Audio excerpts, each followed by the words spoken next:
تم کیوں پریشان اور فکر مند ہو؟ اس پر بلزون نے اپنے آنسو پہنچے، اپنے آپ کو کسی قدر سنبھالا، پھر کہنے لگا، اماں، امیر منصور نے ایک بہت بڑا فیصلہ کیا ہے۔ یہ الفاظ سن کر کیتھرین چونکی تھی۔ چاول صاف کرنے اس نے بند کر دیے۔ مدلان اور نتکیر بھی عجیب انداز میں بلزون کی طرف دیکھنے لگی تھی۔ پھر پریشان سی آواز میں مدلان بول اٹھی، میرے بیٹے، امیر منصور نے کیا فیصلہ کیا ہے جس کی وجہ سے تم پریشان اور فکر مند ہو اور رو پڑے ہو؟ بلزون ایک بار پھر روتی ہوئی آواز میں بول اٹھا، اماں، کہتے ہیں کچھ دیر پہلے ہمارے مخبر یہ خبریں لائے ہیں کہ ہلاکو خان نے البیرا شہر کو فتح کر لیا ہے اور اب وہ مسلمانوں کے 3 بڑے شہروں، 3 بڑے علاقوں کا رخ کرے گا اور انہیں فتح کرنے کی کوشش کرے گا۔ یہ علاقے دیار بکر، جزیرہ اور دریائے ربیہ ہیں۔ امیر منصور نے خداوند قدوس کو عہد دے کر یہ قسم کھا لی ہے کہ وہ ان تینوں علاقوں کا دفاع کرنے کی بھرپور کوشش کرے گا، ایسی جدوجہد کرے گا کہ ان علاقوں پر ہلاکو کو قابض نہ ہونے دے۔ ساتھ ہی اس نے بابا سے یہ بھی کہہ دیا ہے کہ اگر ہلاکو خان جزیرہ دیار بکر اور دیار ربیہ قبضہ کرنے میں کامیاب ہو گیا تو پھر ان علاقوں کا امیر اور سردار جسے چاہے مقرر کر لیا جائے۔ امیر منصور یہاں نہیں آئیں گے اور نہ ہی وہ زندہ رہنا پسند کریں گے۔ بابا سے انہوں نے یہ بھی کہہ دیا ہے کہ اگر ہلاکو خان ان تینوں علاقوں پر قبضہ کر لے تو پھر امیر منصور کو نہ تلاش کرنے کی کوشش کی جائے اور نہ ہی جاننے کی کوشش کی جائے کہ وہ کہاں گئے ہیں، اس لیے کہ وہ یہاں نہیں ہوں گے۔ یہ الفاظ سن کر کیتھرین، جس نے چاولوں سے بھرا ہوا تیشت گھٹنوں پر رکھا ہوا تھا، ایسی چکرائی کے چاولوں کا تیشت اس کے گھٹنوں سے نیچے گر گیا۔ اس کا چہرہ رونے والا ہو گیا تھا، کپکپانے لگی تھی۔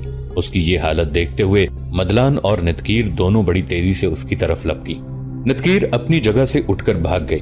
مٹی کے ایک کورے پیالے میں پانی لا کر اس نے کیتھرین کو پلایا۔ اتنی دیر تک مدلان نے کیتھرین کو سنبھالا دیا، جبکہ بلزون اور نتکیر دونوں بہن بھائی نے چاول جو فرش پر گر گئے تھے اٹھا کر دوبارہ تشت میں رکھ دیے۔ کیتھرین نے جب اپنے آپ کو کسی قدر سنبھالا تب رو دینے والے انداز میں مدلان اسے مخاطب کر کے کہنے لگی، میری بیٹی، تو اپنی حالت اس طرح تو نہ بنا۔ میں جانتی ہوں تو امیر کو کس قدر پسند کرتی ہے۔ اس موقع پر تو امیر کے لیے دعا مانگ کہ اللہ اسے اپنی اس مہم میں کامیاب کرے اور وہ پہلے کی طرح ایک فاتح اور کامیاب سالار کی حیثیت سے ہمارے پاس واپس آئے۔ اس موقع پر نتکیر نے بھی کیتھرین کو اپنے ساتھ لپٹا لیا، پھر اس کے کان میں کہنے لگی، کیتھرین میری بہن، ان الفاظ کو اپنے دل میں نہ بسا لینا۔ خداوند قدوس نے چاہا تو امیر ایک فاتح اور کامیاب سالار کی حیثیت سے واپس آئیں گے۔ تمہیں پریشان اور فکر مند ہونے کی ضرورت نہیں ہے۔ نتکیر کے ان الفاظ پر کیتھرین خوش ہو گئی، پھر تینوں کام میں مصروف ہو گئی تھیں۔ اب بلزون بھی اس کام میں ان تینوں کی مدد کرنے لگا تھا۔ اسی روز سارے سالاروں کی دعوت لوئتاشی کے ہاں تھی۔ کیتھرین اس دعوت کے دوران امیر منصور سے ملی تو نہیں تھی، لیکن پردے کے پیچھے کھڑی ہو کر کئی بار وہ امیر کو دیکھتی رہی۔ چونکہ لشکر کو عصر کی نماز کے بعد ہی تیار کر دیا گیا تھا، لہٰذا اس رات کے پچھلے حصے میں جس وقت منصور بن احمد اور حسام الدین اپنے لشکر کے ساتھ کوچ کرنے لگے تو لوئتاشی، یانگ خان اور وہ سالار انہوں نے لوئتاشی اور یانگ خان کے ساتھ رہنا تھا، وہ بھی وہاں موجود تھے۔ اس موقع پر ایک خوبصورت نئے اور سفید کپڑے کی گٹھڑی لے کر لوئتاشی کا بیٹا بلزون امیر منصور بن احمد کے پاس آیا۔ منصور بن احمد لمحہ بلمحہ تیز ہوتی ہوئی روشنی میں غور سے بلزون کی طرف دیکھتا رہا۔ بلزون نے آگے بڑھ کر وہ گٹھڑی امیر منصور کے گھوڑے کی زین سے باندھ دی، پھر کہنے لگا، امیر، یہ آپ کے لیے زیادہ راہ ہے۔ امیر، یہ کسی نے آپ کے لیے بھیجا ہے، خدا کے لیے انکار نہ کیجیے گا، اس لیے کہ بلزون کو خاموش ہو جانا پڑا، اس لیے کہ منصور بولا اور کہنے لگا، اب جب کہ یہ گٹھڑی تو نے میرے گھوڑے کی زین سے باندھ ہی دی ہے تو پھر میں انکار تو نہیں کر سکتا۔ منصور کے ان الفاظ پر بلزون کو کچھ حوصلہ ہوا، وہ کہنے لگا، امیر، برا نہ مانیے گا، جب سورج چڑھ آئے اس میں سے کچھ لے کر آپ کھانا کھانے لگیں تو اس گٹھڑی میں آپ کو طے کیا ہوا ایک کاغذ بھی ملے گا، اسے غور سے پڑھیے گا اور جو التجا کسی نے اس خط میں کی ہے اس پر بھی توجہ دیجیے گا۔ اس کے ساتھ ہی بلزون پیچھے ہٹ گیا اور منصور بن احمد اور حسام الدین اپنا لشکر لے کر وہاں سے کوچ کر گئے۔ سورج جب چڑھ آیا اور پھر جب فضاؤں کے اندر روشنی خوب پھیل گئی تب منصور بن احمد نے کچھ سوچتے ہوئے وہ گٹھڑی جو بلزون نے اس کے گھوڑے کی زین کے ساتھ باندھی تھی اسے کھولا۔ اس نے دیکھا زاد راہ میں بہت سی چیزیں تھیں، تازہ پکے ہوئے پکوان اور کچھ میوہ جات اور دوسری خشک چیزیں بھی تھیں، اور کچھ پھلوں کے اندر طے کیا ہوا ایک کاغذ بھی بڑے سلیقے سے رکھا ہوا تھا۔ وہ طے کیا ہوا کاغذ منصور بن احمد نے نکالا اور گٹھڑی کو اس نے پہلے کی طرح اپنے گھوڑے کی زین سے باندھ کر کاغذ کی طے کھولی اور اس میں جو تحریر لکھی تھی وہ پڑھنے لگا۔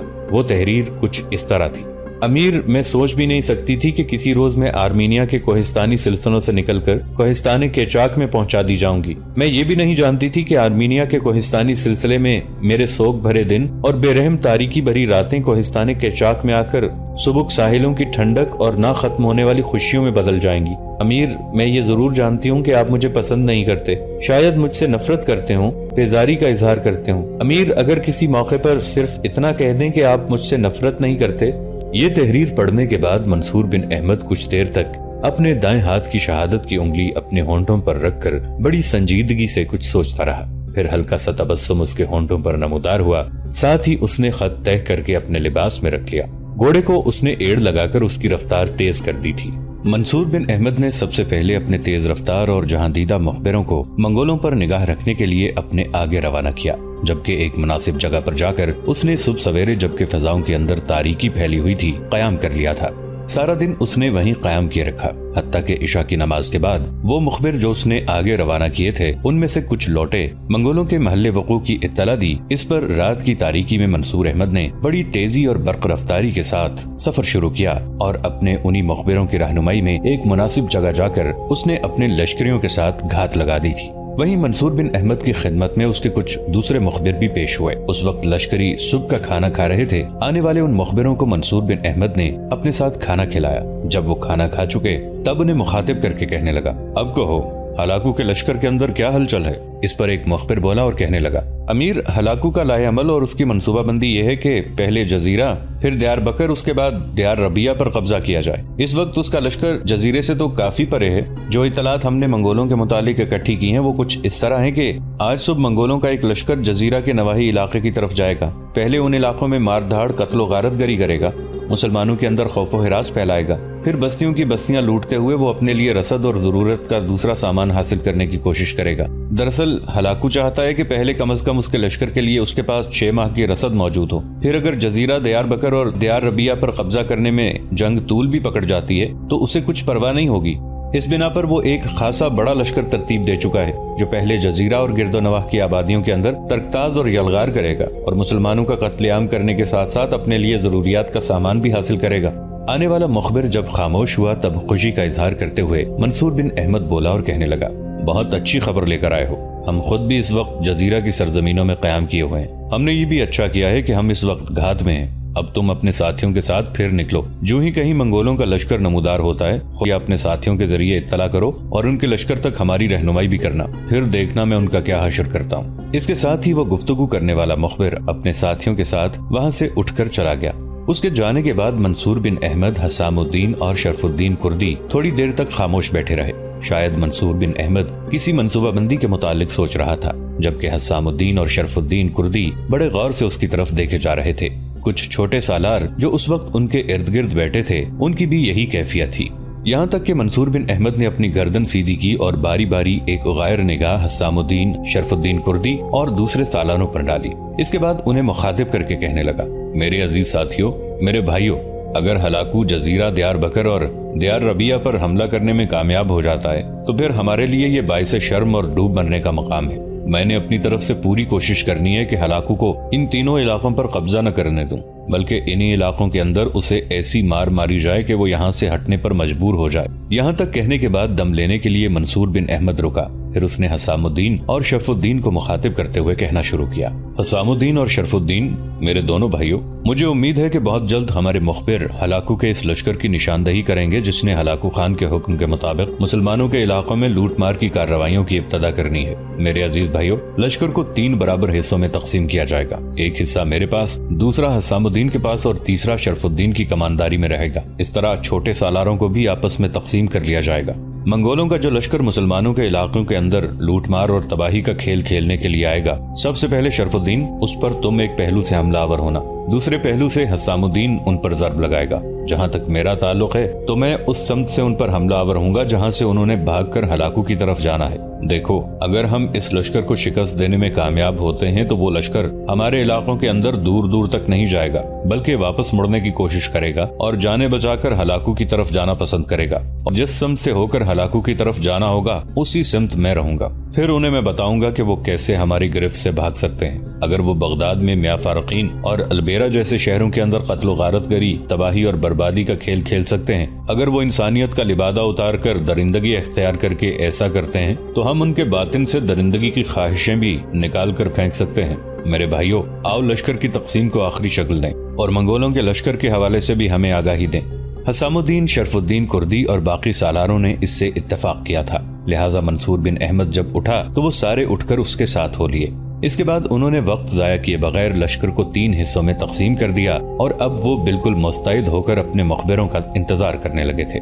زیادہ دیر نہیں گزری تھی کہ وہی مخبر اپنے ساتھیوں کے ساتھ آیا جو اس سے پہلے منصور بن احمد کے ساتھ کھانا کھا کر اور اہم خبریں دے کر گیا تھا۔ وہ جب منصور بن احمد کے سامنے آیا تو مخاطب کر کے کہنے لگا، امیر، منگولوں کا ایک لشکر یہاں سے 10 میل کے فاصلے پر ہے۔ اس وقت وہ دریا کے کنارے ہے۔ تھوڑی دیر تک وہ مسلمانوں کے علاقوں میں تباہی اور بربادی کا کھیل کھیلنے کے لیے پیش قدمی کرے گا۔ یہ اطلاع سن کر منصور بن احمد کی خوشی کی کوئی انتہا نہ تھی۔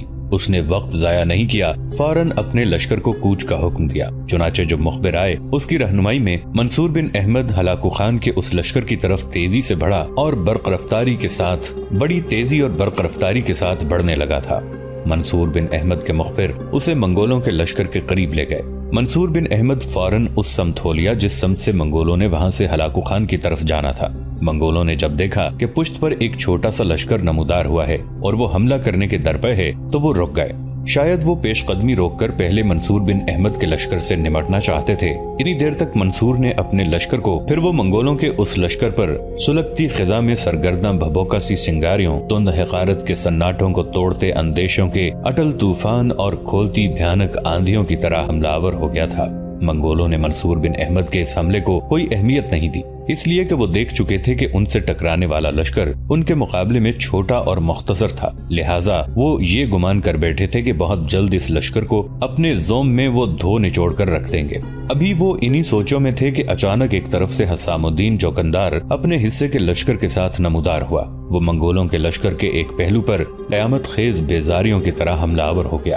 حسام الدین کے ساتھ ہی ساتھ منگولوں کے لشکر کی دوسری سمت سے شرف الدین کردی حملہ آور ہو گیا۔ منگولوں نے جب دیکھا کہ ان پر 3 اطراف سے حملے ہو گئے ہیں، تب انہوں نے بھی اپنے لشکر کو 3 حصوں میں تقسیم کیا۔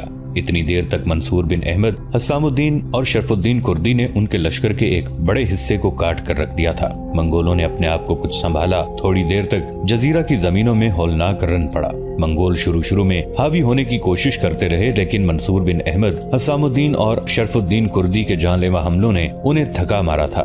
پھر جب ان کے لشکر کا خوب قتل عام ہوا اور منصور بن احمد کے لشکریوں نے منگولوں پر وارد ہو کر ان کی تعداد کافی کم کر دی، یہاں تک کہ منصور بن احمد نے اپنے لشکریوں کو للکارتے ہوئے تکبیریں بلند کی، جس کے جواب میں اس کے لشکری پہلے سے کہیں زیادہ خوفناک انداز میں منگولوں پر ضربیں لگانے لگے، اور جس کے نتیجے میں منگولوں کو بدترین شکست ہوئی اور انہوں نے ایک طرف بھاگنا چاہا، لیکن حسام الدین، شرف الدین اور منصور بن احمد نے ایک طرح ان کا گھیراؤ کر رکھا تھا، لہذا کوئی اکا دکا ہی بھاگ سکا تھا، باقی کو انہوں نے موت کے گھاٹ اتار دیا تھا۔ ہلاکو کے اس لشکر کی کمانداری اس کے 2 سالار توران سلاوز اور توبان سونجاق کر رہے تھے، اور منگولوں نے شکست کھانے کے بعد جب منصور بن احمد کے ایک طرف سے ہو کر بھاگنے کی کوشش کی تو منصور بن احمد نے ان کا تعاقب کیا اور بھاگنے والوں کا اس نے خاتمہ کر دیا، اور ہلاکو خان کے دونوں بڑے سالاروں توران سلاوز اور توبان سونجاق کو گرفتار کر لیا گیا۔ منگولوں کے گھوڑوں کو ایک طرف کر دیا گیا تھا اور انہیں ایک دوسرے سے باندھ دیا گیا تھا تاکہ وہ بھاگنے نہ پائیں۔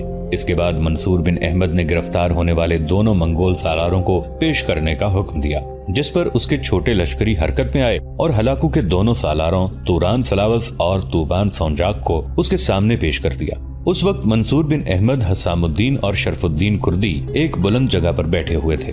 جب دونوں منگولوں کو لا کر منصور بن احمد کے سامنے کھڑا کیا گیا، تب ایک منگول سالار جس کا نام توران سلاوز تھا بولا اور منصور بن احمد کو مخاطب کر کے کہنے لگا، میرا نام توران سلاوز ہے اور میرے ساتھی سالار کا نام توبان سونجاق۔ ہم ہلاکو خان کے ایسے سالار ہیں جس پر وہ ہمیشہ فخر کرتا رہا ہے۔ تم نے دھوکہ دہی سے کاوا لے کر ہم پر 3 اطراف سے حملہ کیا، جس کے نتیجے میں ہمارے لشکر کا خاتمہ ہوا اور ہم دونوں گرفتار کر لیے گئے۔ ہم تمہارے بھلے کے لیے کہتے ہیں کہ ہمیں رہا کر دو، ہمیں نقصان پہنچاؤ گے تو تم دنیا کے کسی بھی کونے میں چلے جاؤ، منگول اور منگولوں کا سردار ہلاکو خان تمہارا پیچھا نہیں چھوڑیں گے۔ توران سلاوز کے ان الفاظ پر منصور بن احمد تاؤ کھا گیا تھا۔ بیٹھے بیٹھے اسے مخاطب کر کے کہنے لگا، تمہارے ہلاکو کی ایسی کی تیسی، کیا تم دونوں اس وقت ہلاکو خان کے لشکر میں شامل تھے جس وقت ہلاکو نے بغداد کو تباہی کا نشانہ بنایا؟ اس پر توران سلاوت کی چھاتی تن گئی، کہنے لگا ہاں ہم دونوں اس وقت موجود تھے۔ اب بغداد شہر کے اندر کسی کی جرت اور جسارت نہیں کہ ہمارے خاقان ہلاکو خان کے سامنے سر اٹھائے یا اس کی شان کے خلاف کوئی الفاظ کہے۔ توران سلاوت کے ان الفاظ پر منصور بن احمد مزید تاؤ کھا گیا تھا۔